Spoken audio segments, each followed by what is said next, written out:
आपने बचपन में कुछ गलतियां किया था, आज भी जब सड़क से गुजरते हैं तो गलतियां का नजर आती हैं और गलतियां आपके सामने, चेहरे के सामने झलकती हैं।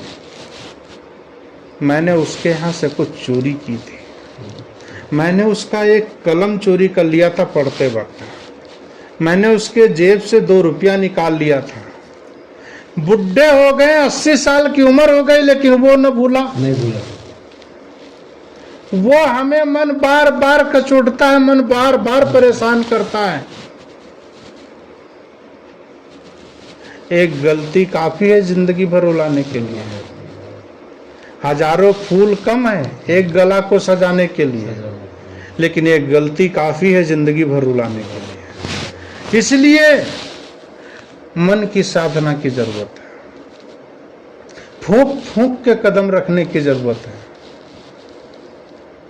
ये जरूरत है हमें भक्ति में, यही जरूरत है हमें व्यवहार की दशा को सुधारने की, यही जरूरत है आत्माओं को पहचानने की, यही जरूरत है जीवों पर दया करने की जरूरत है। ये सब चरितार्थ होना चाहिए हमारे जीवन में। अगर जिस तरीके से लोग भक्ति का स्वांग रचते हैं, जिस तरीके से भक्ति का लोग खिलवाड़ बनाते हैं, नाचते हैं शराब पी करके, बोलते मैं भक्ति कर रहा हूं, लोगों से चंदा लेते हैं गणेश के नाम पर। गणेश का पेट तो स्वयं फूला हुआ है, वो अपना पेट भरते हैं दारू पी करके, अंडा गोश्त मछली खा करके। सुबह जब गणेश का विसर्जन करने जाते हैं, 9 दिन 8 दिन 7 दिन भक्ति करते हैं, और 9वें दिन जब वो माता का विसर्जन करने जाते, गणेश का विसर्जन करने जाते हैं, शराब पी करके जाते हैं। ये भक्ति है। इस भक्ति से तो कोई राम ही बचाए उनसे। ऐसी भक्ति करने से हमारा जीवन का कल्याण नहीं होगा। हमने जिससे 10 रुपया लिया, उसने तो अपने गाड़ी कमाई से हमें 10 रुपया दे दिया। अब हमारा फर्ज बनता है ये 10 रुपया या 50 रुपया हमको आपने दिया है, अब इस 50 रुपये का हम क्या करें। ये हमें चादर मिली है, अभी यहाँ पर किसी ने दिया है, इसको हमारी सार्थकता है। अगर जो हमें दिया गया है तो हम इस पर काम करें, हम इसको पहन करके हम भजन करें। आज इसकी सार्थकता हो गई जिस किसी ने दिया होगा। आज मैं यहाँ पर बैठ करके हम भक्ति कर रहे हैं, सत्संग सुना रहे हैं, इससे सुन करके जीवों का कल्याण हो रहा है। जिस किसी ने दिया उसको तो बहुत बहुत धन्यवाद हो रहा है, ये सही सार्थक है। अब कल क्या हो इसका कोई भरोसा नहीं, लेकिन उसका काम हो गया।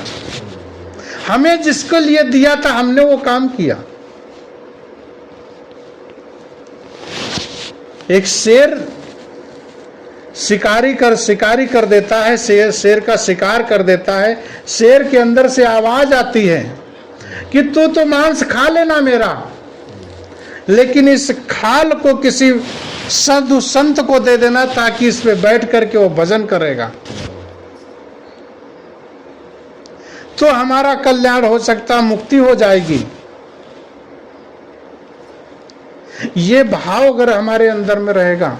साधु संत कहते हैं कि मरना हमारा किसी ऐसी जगह हो ताकि लोगों का भंडारा हो जाए, चिड़ियों का भंडारा हो जाए।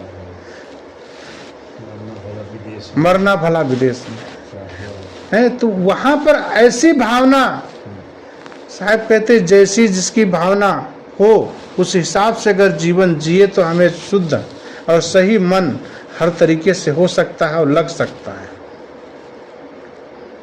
लेकिन होता क्या है इसके विपरीत।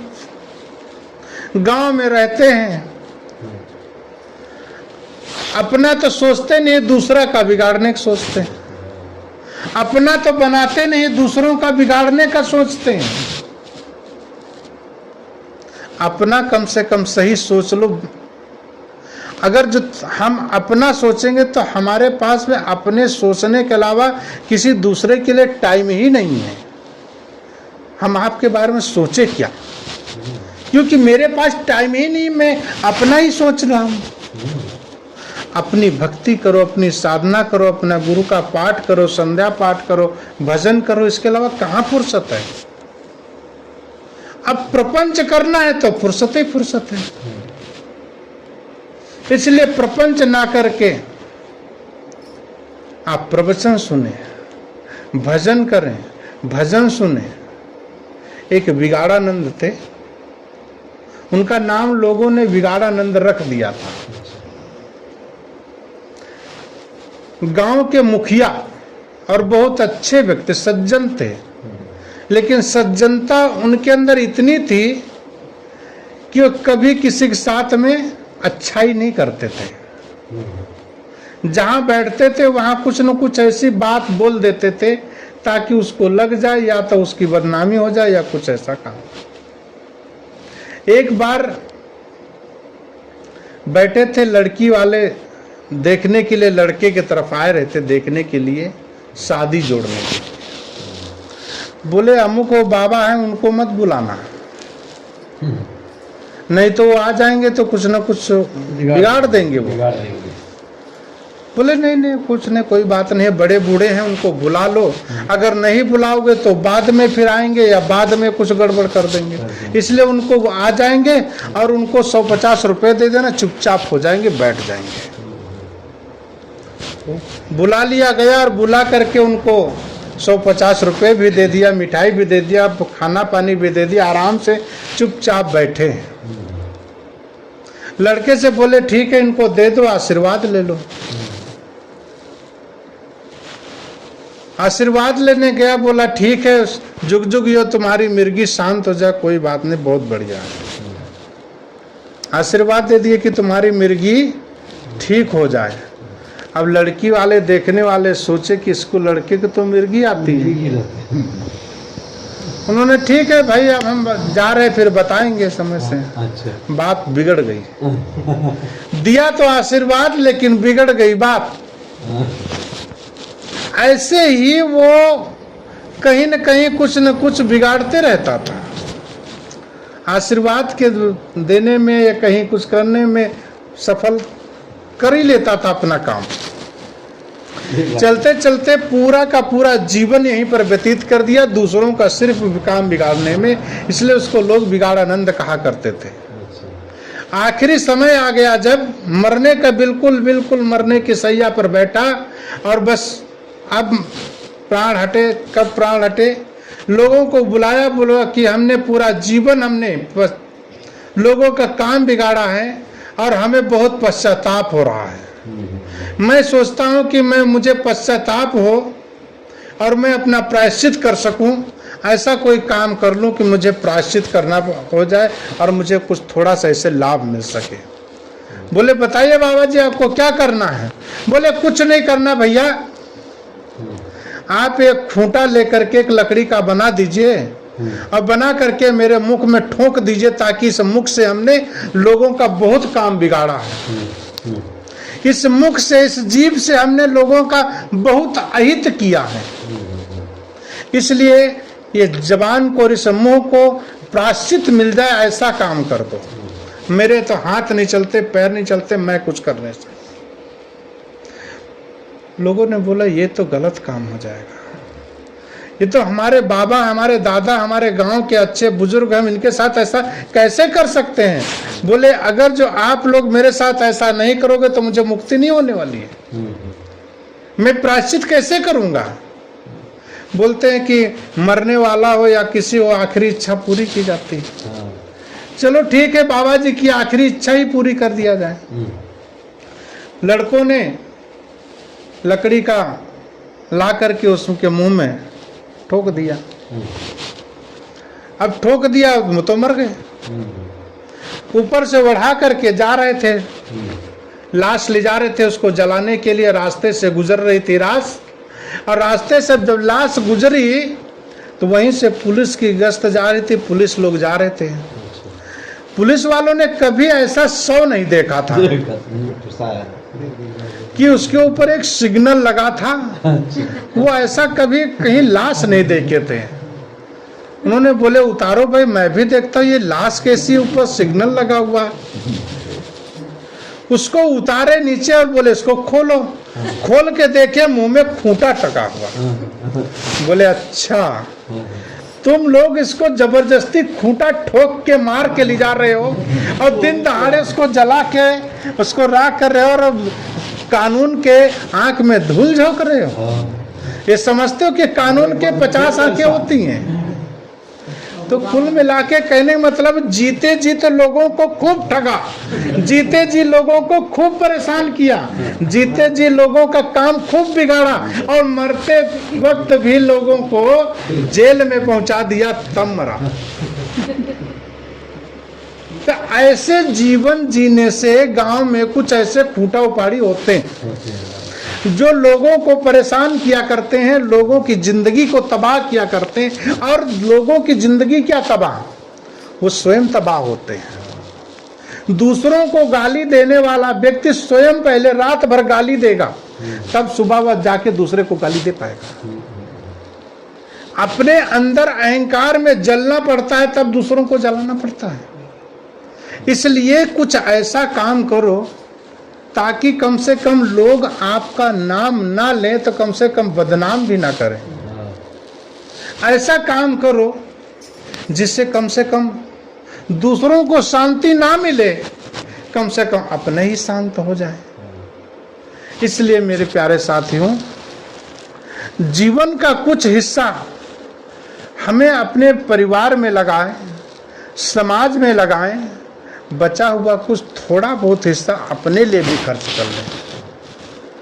परिवार को पालने के लिए बहुत समय हमने दिया, परिवार को सजोने के लिए, परिवार को संभालने के लिए हमने बहुत समय दिया, लेकिन कुछ अपने को संभालने के लिए, अपने आप के तरफ मुड़ने के लिए कुछ साधना की जरूरत पड़ती है, कुछ भक्ति की, संयम की जरूरत पड़ती है। वो संयम और साधना भक्ति को अपने अंदर जागृत करने की जरूरत पड़ती है। और ये जरूरतें कहाँ मिलेंगी? सत्संग में मिलेंगी। लोगों से सीखना पड़ेगा हमें, क्योंकि हमें अबोध बालक, हमें तो कुछ आता नहीं। और जब हमें कुछ आता नहीं तो किसी संत गुरुजनों के चरणों में अपने मन को झुकाना पड़ेगा।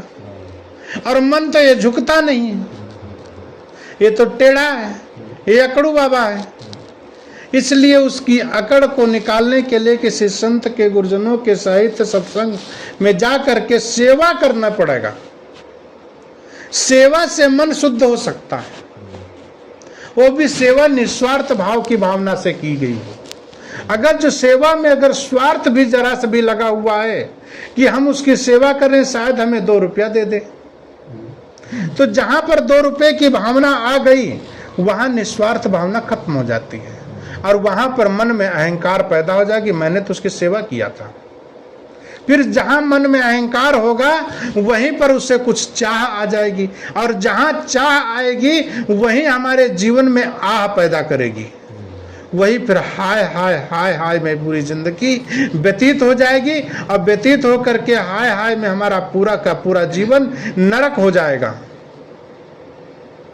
भगवान की भक्ति कोई करता नहीं है, सिर्फ अपना स्वार्थ के लिए पूरा जीवन जीते हैं। आप कहीं पर भी देखिए, मंदिर में अगर कोई भक्त पूजा करने जा रहा है और पुजारी बैठा है, खाली बंदगी करके और पैर छू करके चला जाए और वहां पर 2 रुपया ना रखे, तो वो गुस्सा जाता है। अभी जो नोट बंद हो गई हैं, उन नोटों को आप चढ़ा दीजिए तो आपके ऊपर बरस जाएगा, क्योंकि आप तो पुजारी को तो नहीं चढ़ा रहे ना, आपको तो भगवान को चढ़ा रहे हैं। भगवान नहीं कुछ बोलेगा, लेकिन पुजारी बरस जाएगा, क्योंकि वो भगवान कुछ करने वाले नहीं है, वो सारा का सारा माल खाने वाले पुजारी हैं। इसलिए पुजारी का पेट भरता है भगवान के सहारे, लेकिन पुजारी का पेट भरे बहुत अच्छा है, लेकिन पुजारी से हमें कुछ उसके बदले मिलना तो चाहिए। पुजारी को ही नहीं पता तो आपको क्या देगा? वो कोई साधु हो, कोई सत्संगी हो, कोई भजन करने वाला हो, तो वो आपको कुछ ना कुछ बातें बताएगा। अब वो तो स्वयं भोगी है, स्वयं जीवन उसका सुधरा नहीं है, स्वयं पुड़िया खाता है, स्वयं बीड़ी पीता है, स्वयं सारे दुर्व्यसन उसके साथ में, और घर में जाता है, जनेऊ पहना, सब कुछ पहना, लेकिन फिर भी वो मांसाहारी है। क्योंकि उसके भगवान भी मांसाहारी है ना। मैं भी एक यात्रा में गया था नेपाल, गोरखा मंदिर है वहां पर। उस गोरखा मंदिर की दशा को मैंने जब देखा तो मेरी दिशा ही बदल गई। बहुत चढ़ाई चढ़ने के बाद ऊपर गया कि बोलते कि गोरखा जो एक राजा था उसने नेपाल को बसाया था और वो काली की पूजा करता था, और काली की पूजा करके वो खुश करता था। वो अपने ज़माने में, आज भी वो प्रथा चलती रही। जब हम लोग ऊपर में गए, हम लोग 3-4 लोग रहे और 4-5 भगत थे, 7-8 लोग रहे, मिलकर के ऊपर पहुंचे। जब बहुत श्रद्धा से हम लोग गए थे कि मंदिर है, मंदिर में वहाँ पूजा होती होगी। जब ऊपर में पहुंचे, जब कुछ दूर रह गया तो बदबू चालू हो गई, मुझे खुशबू नहीं आ रही थी। अब मंदिर में खुशबू आनी चाहिए, अगरबत्ती जलती है, प्रसाद मिलता है। जब ऊपर गए कुछ समय कुछ बदबू नजर आई, हमने कहा साहब यहाँ कुछ बदबू आ रही है। बोले चल करके देखिए, क्योंकि हम भी नहीं कभी गए, वो भी कभी नहीं गए। अच्छा। जा करके जब मंदिर के ऊपर में चढ़ गए तो देखे कि तो ऊपर एक तरफ से कम 100 बकरा बंधे हुए हैं, बहुत सारी मुर्गियां बंधी हुई, बहुत सारे भेड़ बंधे हुए हैं। कुछ देर के बाद में वहां पर हमारा साथी कुछ खो गया, डबल से हमें जाना पड़ा। देखा तो खून की नदी, जैसे वहाँ सीढ़ी पर से जैसे उसको काटे वैसे तुरंत घसीट करके नीचे लाए, तो हमको वो चप्पल मेरे जो है उसमें खून में भर गए। ऊपर से उतरना तो उसी सीढ़ी से ना, नीचे आए तो भक्तों ने चप्पल को धोए, अपने पैर धोए, सब कुछ किए, तब ये हालत। ये भक्ति है।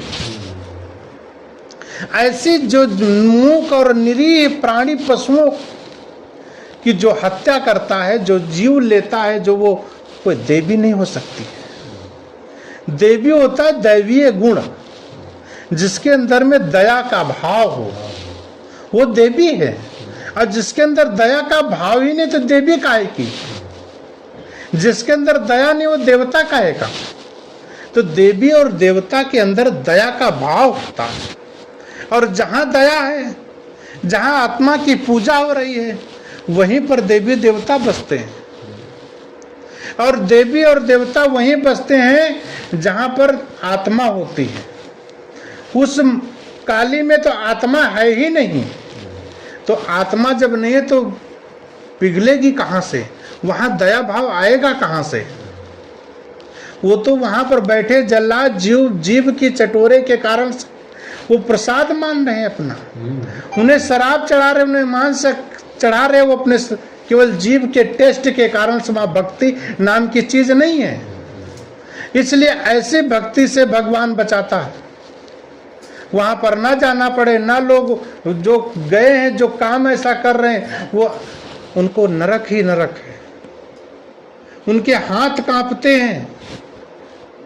जब मैं वहां पर गया तो 50 लोग मेरे चेहरे की तरफ देख रहे हैं। क्यों? क्योंकि अच्छे व्यक्ति का चेहरा सुंदर होता है। कोई जो अंदर से निर्विचार होता है, निर्विकार होता है, उसके अंदर दया का भाव होता है, तो उसका चेहरा झलकता रहता है। तो लोग 50 लोग मेरे चेहरे की तरफ देख रहे कि ये क्यों आ गया?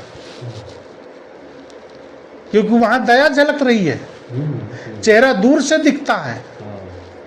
और जब हम लोग नीचे उतरे तब भी वो देखते रह गए